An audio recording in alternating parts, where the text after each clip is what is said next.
the fight for Julian Assange's freedom. And I'm definitely humbled to be a part of this conversation. Obviously, for those who aren't aware, Julian Assange, the founder of WikiLeaks, pioneering digital publisher that exposed, crimes, right? The people that we trust in government, then hold accountable, is facing extradition to the United States, where he faces 175 years in prison, right? So I think this panel will hopefully be a reminder of that fight, what's at stake, and how we can be involved. So I'd like to welcome to the stage Stella Assange, the wife of Julian Assange, a tireless crusader for his cause. Welcome, Stella.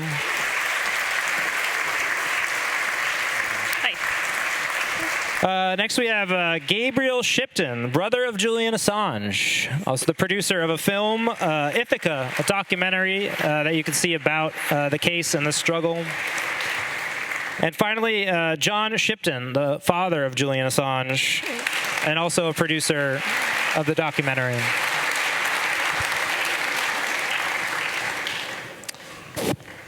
All right. Well, I'd like to open this panel, I think, by just really talking about the case and what's at stake, and really, if you would all be comfortable sharing a little bit about your personal involvement and what it's like to be pushing forward on something with such an immense value. So, Stella, we'll start with you. I think that Julian's been in prison now for 4.5 years, and obviously lost his liberty as soon as the WikiLeaks publications came out in 2010. He spent 7 years inside the embassy.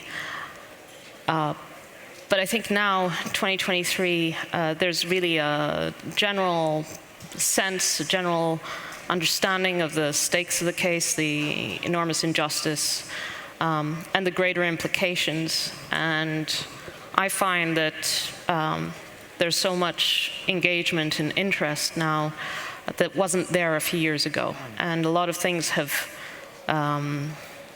contributed to that. The passage of time, obviously, the fact he's not convicted of anything. He's in the harshest prison in the UK. He faces 175 years in the US. But also things like what happened over COVID and the censorship on the social media in the social media platforms and so on. People are much more aware that things are changing, and they see that Julian's case is connected with all this. Gabriel, over to you. What's at stake, and maybe tell us a little bit about the day-to-day and how things are pushing forward.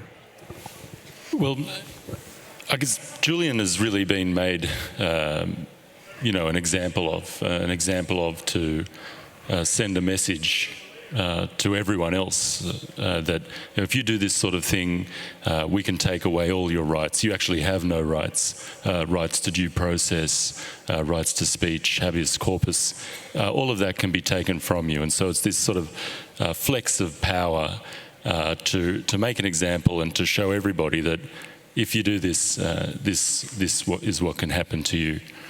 But on the sort of flip side of that, it's galvanized what is now a worldwide movement to free Julian. And so you have world leaders all through Latin America, Australian Prime Minister, all calling for Julian's freedom. You've got millions of citizens around the world who are now fighting for freedom of expression and fighting for freedom of communication in the fight to free Julian. And so really we've got this sort of, Stella was speaking about this, but all this support around us and that really propels us and keeps us going. We're sort of the face of this campaign, but behind us there are many people who are all contributing in many different ways, from politicians down to grassroots activists, down to artist Davide Domino, who has the statue at the front. Right. Yeah. Yeah. There's a whole range of people contributing to this in the ways that they can. John, over to you as the father. What's it like to be involved in this case, and what's at stake? How do you feel coming here and seeing the statues and the stairs? Well, thanks, Pete. Thank you, everybody, for rolling up, and thanks to the organisers for giving us a platform.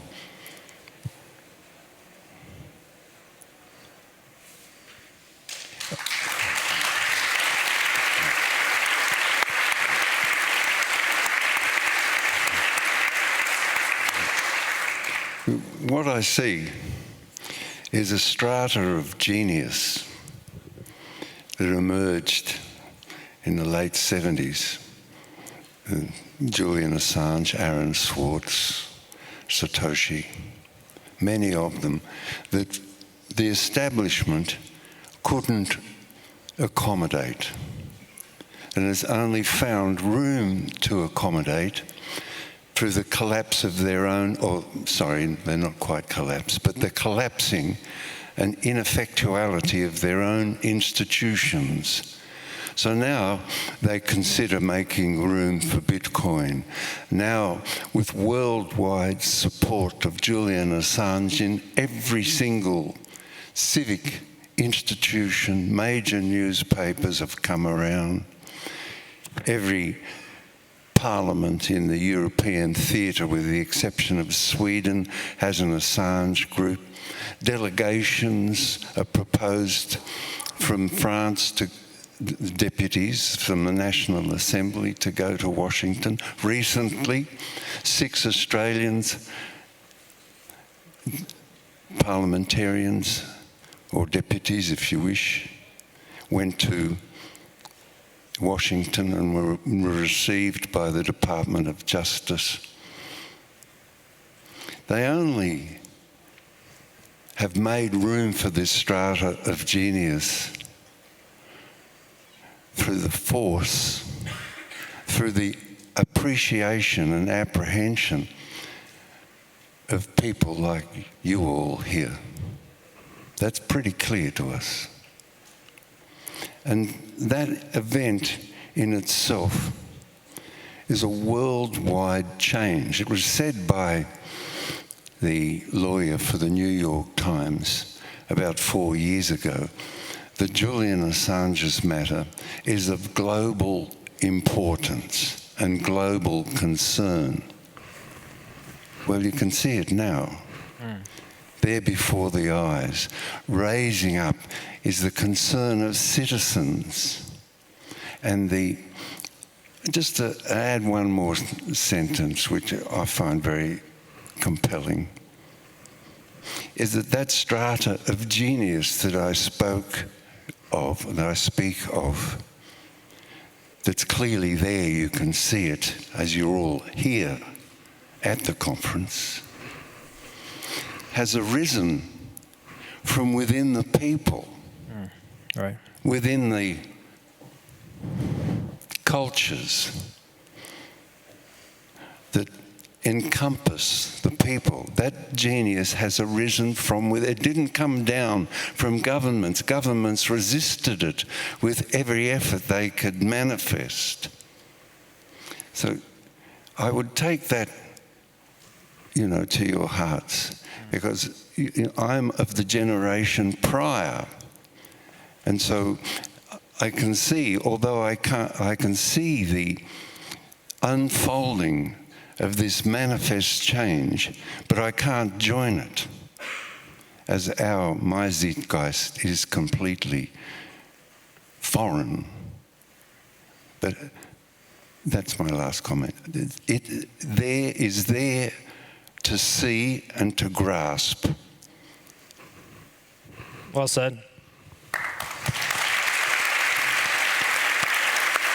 Well,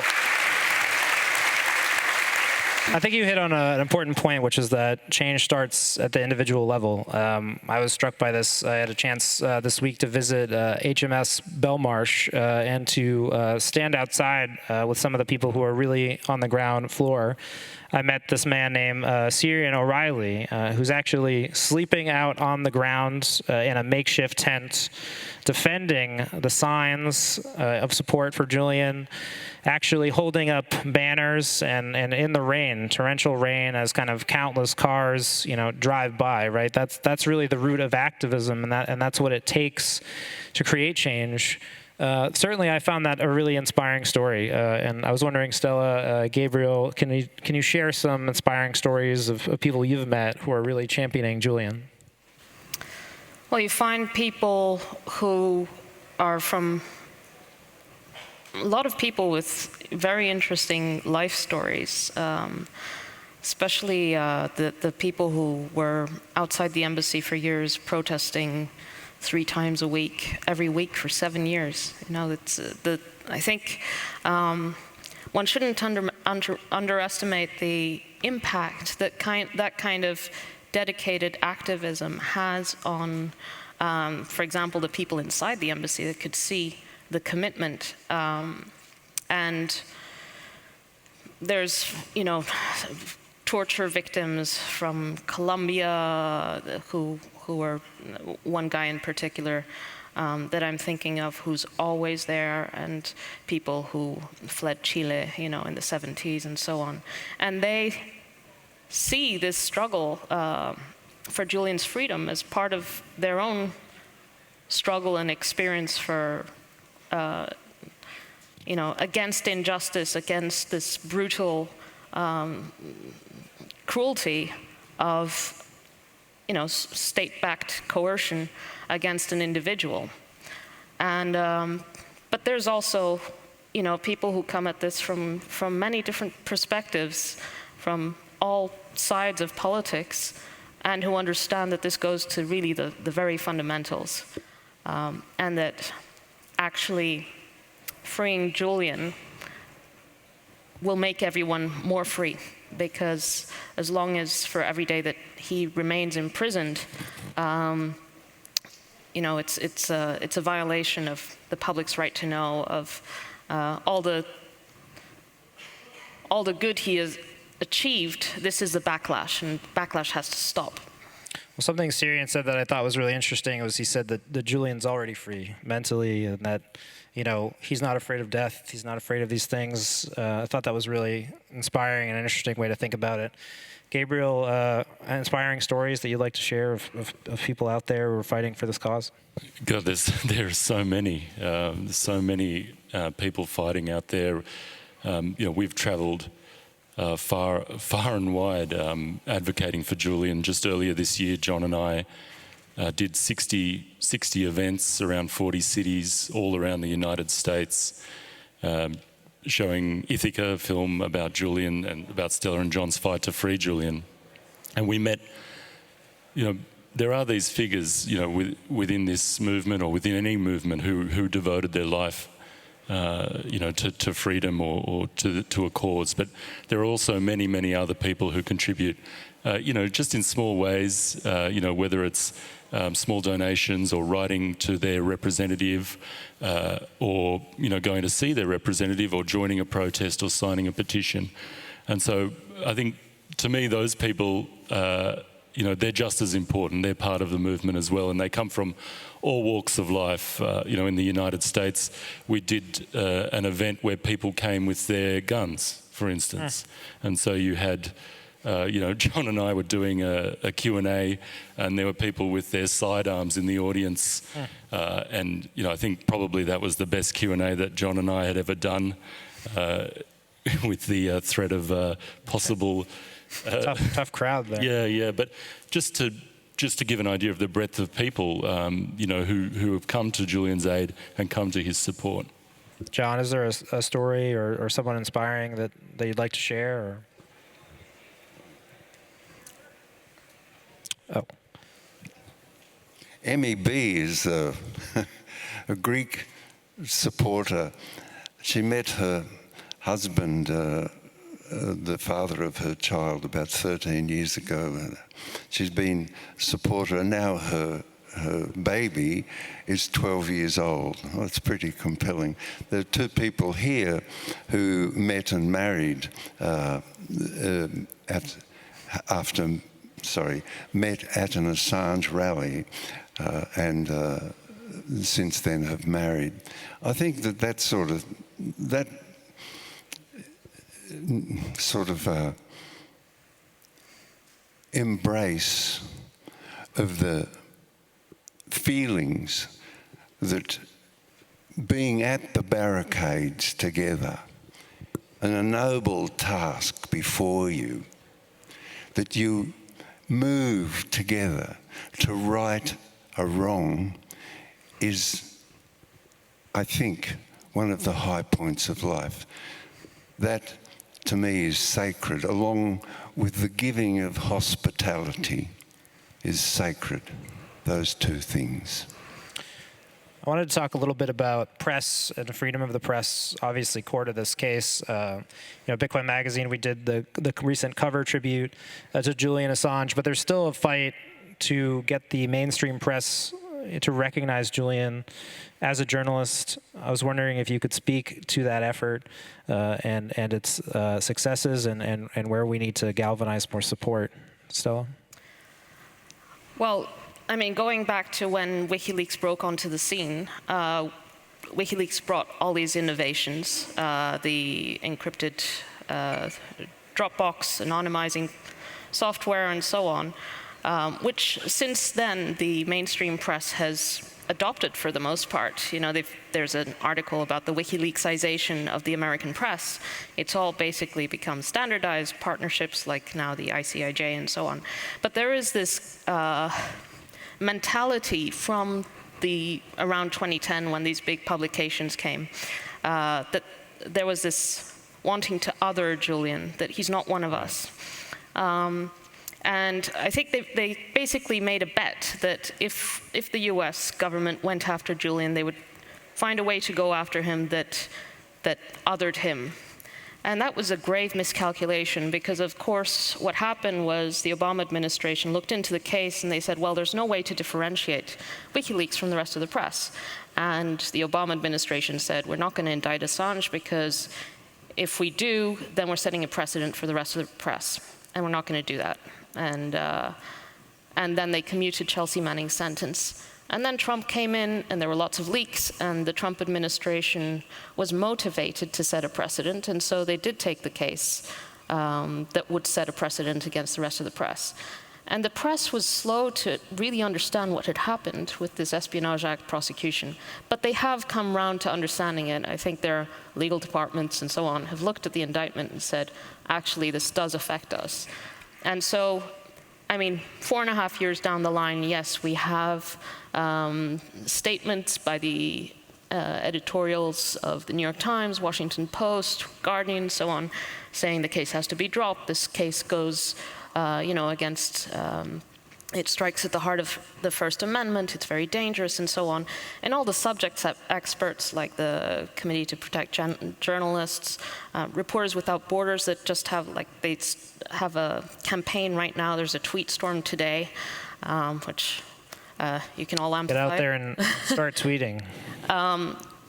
They're pushing for this case to be dropped, and basically because this it is the greatest attack on journalism worldwide. It sets a new standard that makes it easier to go after journalists, to imprison them. It normalizes it. You've seen this acceleration of the imprisonment of journalists and dissidents since Julian's arrest.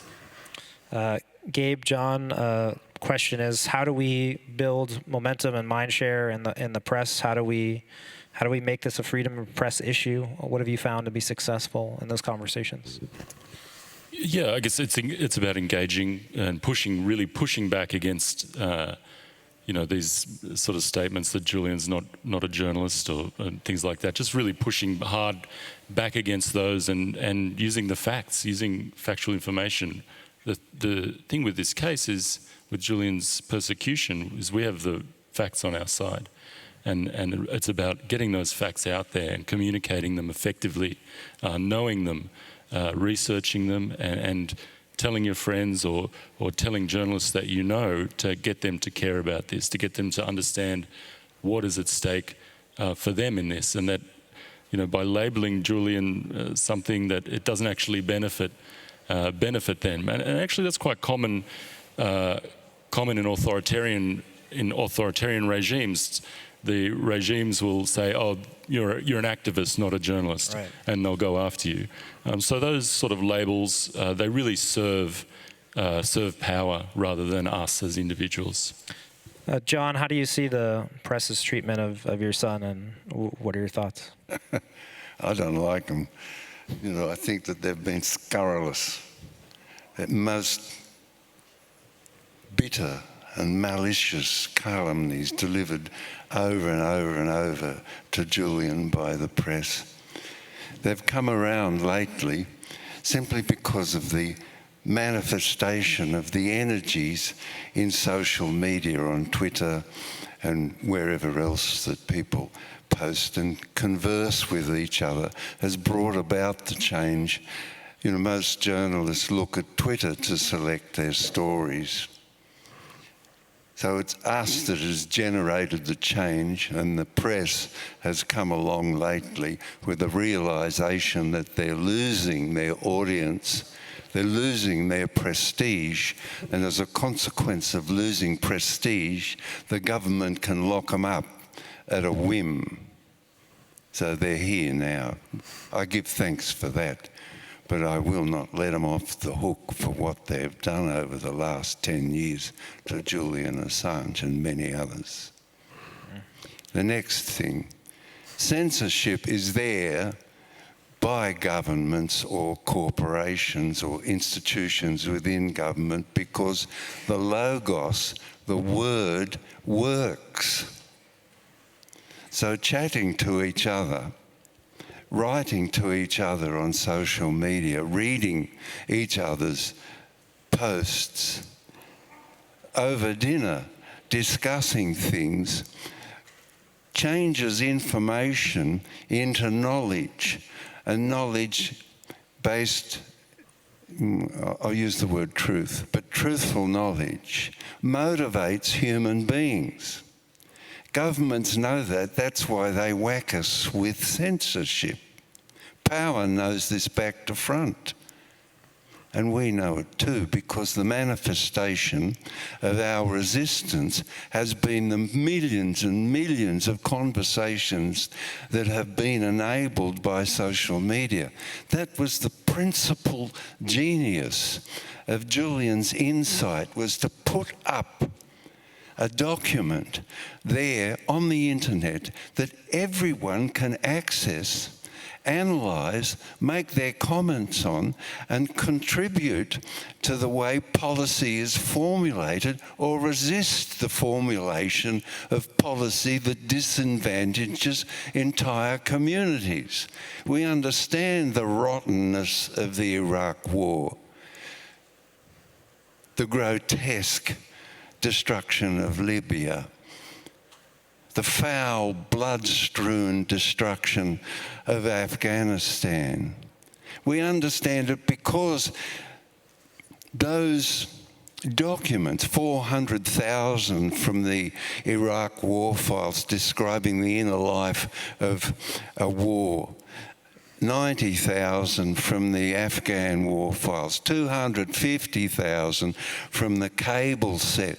If you want to know stuff, and if you want to improve the understanding of yourself, your family, and the community, thank Assange and give us a hand to get him out of jail.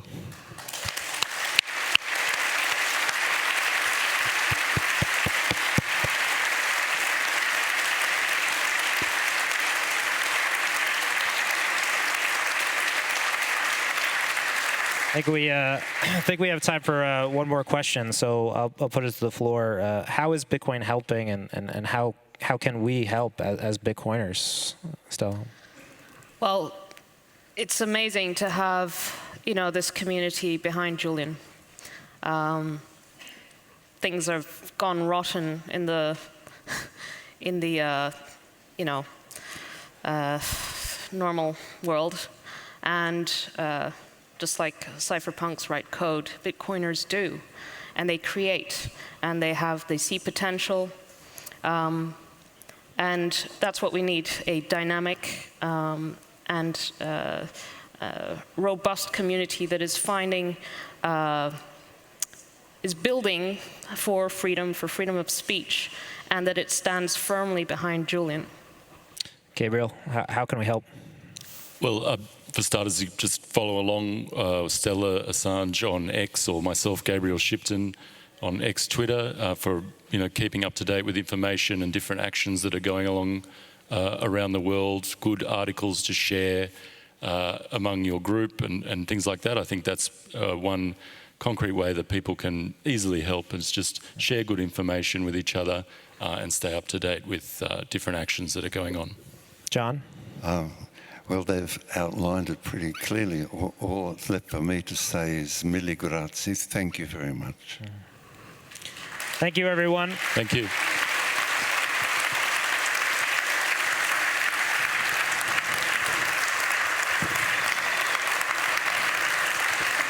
Okay.